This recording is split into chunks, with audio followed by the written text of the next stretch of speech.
Overwatch has revealed the first ever melee DPS hero into the game, going to be released during Season 20, which is in a few weeks, I believe. Her name is Vendetta, and she looks pretty interesting. Overwatch has currently released a gameplay trailer where it's got the new character just mowing through all the other characters in the game, showing off her kit more or less before we actually get hands-on first-person gameplay of her kit, as well as sort of like a story video that you guys can search on YouTube for. They're both pretty interesting. I think she's pretty dope. Italian, I believe, also, which is pretty dope, I gotta say, as an Italian. But yeah, first ever melee DPS hero, meaning she does not have a gun. She does not shoot. She does have a projectile, but she does not shoot like every other character in the DPS role. Some, like Reinhardt is melee only, but he is a tank.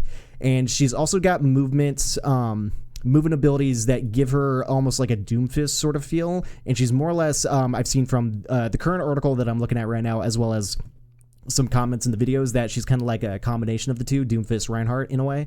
But the way she plays and the way she looks is actually pretty fascinating. I'm actually interested to see how she performs in game. So we have a Game Rant article. Overwatch 2 reveals first look at Vendetta gameplay, confirms role. Yes, she is a DPS character, but the first ever melee only DPS. Again, she has one or two like somewhat rangy abilities, but again, she does not have a gun and shoots projectiles like pretty much every other character in the game. Genji, he throws the shurikens and all that stuff, so she does not have a formal projectile weapon that you can left click, right click. Her left click is actually swinging the sword, as you would imagine, and her right click is for blocking. And she's got some interesting play on pretty much both of those abilities, as well as you start mixing in the perks. So we're going to take a look at pretty much her big banner that showcases all of her stuff. So, but before we get into that, Overwatch 2 has officially revealed a gameplay trailer and full suite of abilities and perks for Vendetta, the new melee DPS hero coming to the game in Season 20, which I believe Season 20 begins for Overwatch December 9th, which is not next Tuesday. It's not this upcoming Tuesday, not next Tuesday, but the Tuesday after that. Few weeks, December 9th, not too far away, so I'm here for it. I haven't played Overwatch in a hot minute. I've been busy doing literally so many other games, especially indie games and all that stuff, and doing a lot of Arc Raiders, I know. But I'd be down to come back to the game and at least check her out for a little bit. Should be fun. Let's see. With a dashing whirlwind / a range blade beam attack and her massive Sunring Blade ultimate, Vendetta is bringing a fast and furious melee gameplay style to the damage roll in Overwatch 2. Overwatch. There is no Overwatch 2 like we've talked about for years at this point. Yeah, the new heroes come in the beginning of Season 20, and her cinematic trailer, Deadly Gladiator, squares off with a massive combat mech leaping into the air and cleaving the War Machine into with her hard light greatsword. Yeah, it was a pretty dope video. Fully, it was a complete animation, but it's not that classic Blizzard Overwatch animation that we've seen like a lot of early hero reveals, especially in the early days of Overwatch. I'm curious if they're ever going to go back to those for a lot of stuff. I would imagine they cost a lot more time and effort to put into them versus just doing a quick almost anime style animation for a lot of character reveals. So we'll see what the future holds for, more better cinematics, I would say, at this point. So now let's go ahead and take a look at her card, more or less. A lot of the characters have this, but pretty much we got the weapon, the Palatine Fang, hard light greatsword, combo swings to end with a destructive overhead slash. Now it's important to point out that yes, you got to remember, at least with her left click essentially, is that she does combo swings, and then at the end of the combo she does like an overhead slash down to the ground sort of ability, I believe is what it looks like. As to how all these animations actually look, you can refer back to the video, the gameplay trailer video, to see what they do. But there have been, I would say, issues in the past with certain characters getting revealed that it doesn't fully explain what the ability is and how it works until you actually get first hands-on feel for the character in an actual game. So as far as I know, but you do swinging combo, and then at the end of the combo you do what is called an overhead slash. Just consider it's like two separate ones, because it's going to come, there is an important distinction to be made for Siphoning Strike, which is one of her minor perks. Overhead Strike gains 30% lifesteal. So you combo, and at the end of the combo you need to land that overhead strike to get that 30% lifesteal. That is what I pick up from what the perk literally says. So important thing to remember, especially if you pick up that minor perk, is that you got to land at the end of the combo on someone to actually get the life steal. If you're just doing the combo on someone, you're not going to get anything out of it. But so she's also got warding stance, block with your sword, reducing frontal damage. So it sounds straight up like just damage mitigation. She takes significantly less damage. How much, we don't know numbers, but reducing frontal damage, cool, and deflecting melee attacks. Now, I'm going to need a definition on deflecting. Are we talking Genji deflect, where, say, for instance, Genji is ulting, ///, is it deflecting back towards him, or is it just blocking? What does that really mean? Blocking damage depletes energy. Now, it says blocking damage in the next sentence, so who's to say? But blocking damage depletes energy. Now, energy is kind of cool, because over on the right-hand side, projected edge available while warding stance is active. Warding stance is the right-click block. You can consume the energy that you have remaining to fire a wide projectile, which is her first projectile. I believe, I don't know if her ultimate also is. It kind of gives, no, I take that back. Thinking back at the video, it's kind of you see a line in the ground and you just have to line it up with who you want to hit, and then you go down on it and then boom. It's not a projectile. You're actually, landing a strike. It's just a big, long strike. But projected edge and soaring slice are, I would say, technically her two projectile abilities.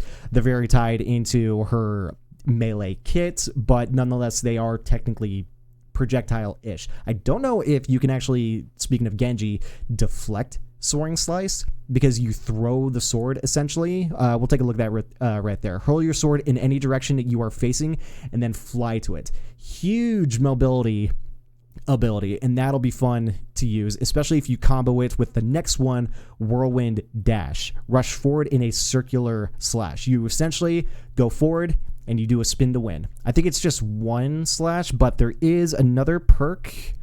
Is it Relentless Onslaught? Can stack 3 more times increasing. No, not onslaughts. That is the passive, which is kind of interesting, but we'll get to that one. But I believe, yeah, Raging Storm, the major perk, Whirlwind Dash continues to spin, hitting 3 more times for 40 damage in a wide area. So you can keep spinning essentially. But the abilities are actually kind of cool. I'm curious to see how much ground she can actually cover in game, and that's something we're going to have to find out once she's available. I believe she's also going to be available at the end of the article. It says the hero trial for Vendetta will run from November 22nd to December 1st. November 26th to December 1st, which is the middle of next week, pretty much right before Thanksgiving up until Monday of the following week. So we'll get some hands-on and then we'll see some actual gameplay of it, but I think she can cover a pretty decent amount of distance with that, and then probably popping ult for even more range of movement. Who's to say? But I like the idea of throwing the sword in any direction and then flying to it. So she can cover top ground. She can get from bottom to top real quick. Again, don't know the distance of it. I would assume it's relatively far. Maybe not too far. I don't know. Again, that's something we're going to have to figure out. If you throw it and then you don't fly to it, like, do you have an option? Do you have to fly to it regardless? We'll find out. But I like the combo of both. Throw the sword at something and then fly directly to it. I don't know if there's additional damage that gets applied once you catch the blade, and then you Whirlwind Dash, you have to rush forward and then circular slash. So you have to be careful not to go out of range after you hit that ability. And then I would imagine the rush forward also deals damage. There's a lot of, play around some of these abilities that really needs to be seen once we get hands-on feel for it. The video, again, kind of showcases a lot of it, but it's the combinations of all these things that we need to see how it works. But straight up, I like the movement. The movement is fun. And being able to traverse elevation, especially on certain maps, especially on the Coliseum map for sure. There's a lot of ledges you're gonna have to chase opponents on top of for sure. And then finally, Sunring Blade looks pretty sick. Cleave through most defenses. Don't know what that's supposed to really indicate. Dealing severe damage to enemies in front of you. Again, you have pretty much this marking on the ground where your sword will slam. We're going to have to see how long charge up time is, and it looked like you can actually hold it for a decent amount of time.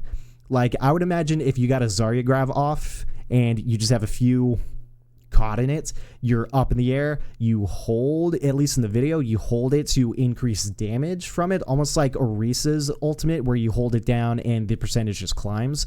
Maybe we'll get a percentile indicator for her ability to see how much it's going to scale in damage.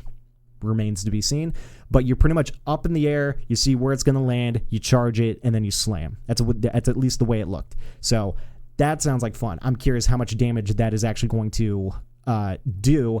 I would imagine a pretty decent amount, not from the word severe that it's describing in the ability, but the fact that you only have a sliver of ground that you can hit. I don't know if there's additional damage on the peripheral of that slice of the ground that you pick, or you have to hit what's underneath you, otherwise you completely miss and deal no damage. Like, is there any AoE damage, essentially? And I think based on the fact that you hit that sliver, it's got to deal some significant damage, like maybe 250, 300 plus, I would imagine. Not entirely sure. Gonna have to see. But looks fun, and again, almost gives sort of Doomfist-esque mobility, because again, she's not a projectile character. Again, her projected edge is the only thing she really has to throw at someone for some poke, probably, maybe some finish off potential. I can't imagine projected edge is going to be a significant hit to someone's HP bar. And then I don't know if that scales in damage depending on how much warding stance you have left over, because you consume energy to fire a wide projectile, consume max energy for max damage, consume some energy for max damage, or some energy for some damage. Does it scale with how much energy you have left over? We're going to have to find out. But it seems like almost you'd have to play her almost like you would Doomfist if he was still DPS, which is just go in, poke a little bit, go out, get healed up, go in, see if you can find any stragglers, any squishies, back out, because she is DPS. She's not a tank, so she's going to be she's going to have to be a little bit of an assassin, going on flanks and just being on the peripheral, chase down targets, probably peel for some people. I don't know. She seems like fun, especially in that role, especially in DPS, and she's melee, so she has to be able to fend off and also finish off people, pretty much everyone else on the roster, especially the other DPS and the other supports. Tank, we're going to see how well she can hold her own against them.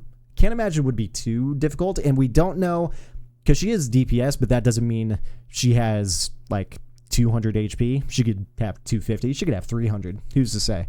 But I was going to say, what else have we not looked at? The other minor perks. So Siphoning Strike we saw. Overhead Strike, 30% lifesteal. Cool. Relentless Onslaught can stack 3 more times, increasing attack speed by 5% and movement speed by 4% per stack. So her passive is called Onslaught. Striking enemies to increase movement and attack speed. So that actually sounds pretty dope. So again, her being that sort of assassin that goes around the team fights and just trying to find some angles, trying to find some squishies. If she can get the drop on anyone with Relentless equipped, your increased movement speed and attack speed, you're going to start mowing through people. So that could be a lot of fun. I don't know how.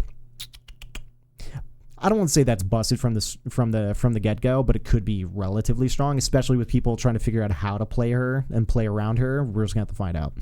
But one of the other major perk is actually kind of cool, and this is really going to depend on how you play her. I mean, that's pretty much every character, but it's called Swift Vengeance. Last player to land a killing blow on you becomes a target. Eliminate that target to gain 125 overhealth and reset cooldowns. So that sounds kind of interesting and could be a very good clutch mechanic. You know, you got the last team fight going on, you just died, you came back from spawn, the team fight's beginning, everyone's maxed up, and you're just going in. Hopefully the one who killed you last is either DPS or support. Kill the squishy, boom, you just get 125 overhealth and reset all cooldowns, and you're just going. Could be a super clutch mechanic, but yeah. that's going to be some interesting gameplay that we'll potentially see. So I'm here for it. She seems like fun DPS character. I'm down for it. I have not played Overwatch again for a hot minute, so I'd be interested to hop back in and play for a little bit just to check out the new character and check out the past couple of characters, because I haven't played in months. So it'd be fun to see. I'd be down for it. I also wanted to look at to see how well Overwatch is kind of doing right now, and they're more or less trending, at least on Steam. Steam doesn't tell you the whole deal because there's plenty of people still playing on battle.net. That's how I've still got Overwatch downloaded, as well as console and all that stuff, but currently 30,000 registering on Steam alone, which I would imagine across all platforms, probably 100,000 plus concurrent players in Overwatch. So it's still, you know, decent for online multiplayer game and all that stuff. I don't know how well they're doing monetarily, balance wise. Like, I haven't heard any bad things, haven't heard any good things. So I don't know. Maybe Overwatch is doing all right. And maybe with season 20, that's, you know, it's going to jump the player base a little bit. And then there was one comment in the gameplay reveal video that someone's just like, yeah, no one's going to be able to play Melee for a hot minute. The Melee queue times are going to be insane. And I'm just like, yeah, probably. Not only is she a new DPS character, and DPS characters, everyone wants to take on that, but she's the first Melee primary Melee character. There is no other Melee character in the DPS role. They all have weapons, they all have projectiles. Some have melees, but they don't lean on it. She is purely Melee. She's basically Reinhardt, but in DPS. So I'm here for it. She seems like fun, and hey, you know, solid trailer, I thought, and solid kind of backstory bits with her character. And yeah, be sure to check out that video if you guys are interested. But yeah, I'm here for it. And then, yeah, like I said, season 20 is going to launch December 9th. So, you know, a few more weeks of doing whatever until we feel like checking that out. So, but again, queue times are going to be disgusting. So with that, dudes, it's going to be the end of the video. I appreciate it if you guys watch all the way through. Be sure to like the video if you guys like it, and be sure to sub for more. And yeah, be sure to let me know down in the comments if you guys are still on Overwatch at all. I know there was a lot of Overwatch content on the channel in its history. So there's probably a decent amount of you guys that's still interested in Overwatch content, at least peripherally, I would say. I mean, I kind of am. Like I said, I'm not playing the game too much. I haven't played the game too much over the course of this year, I don't think. But every now and again, hop back in just to check it out. But yeah, be sure to let me know if you guys feel like checking out Overwatch as well down in the comments. Probably be a game we stream on Saturdays just to see again. But yeah, with that, dudes, I'm out of here. I will see you guys tomorrow for another video. Until then, I will see you guys later.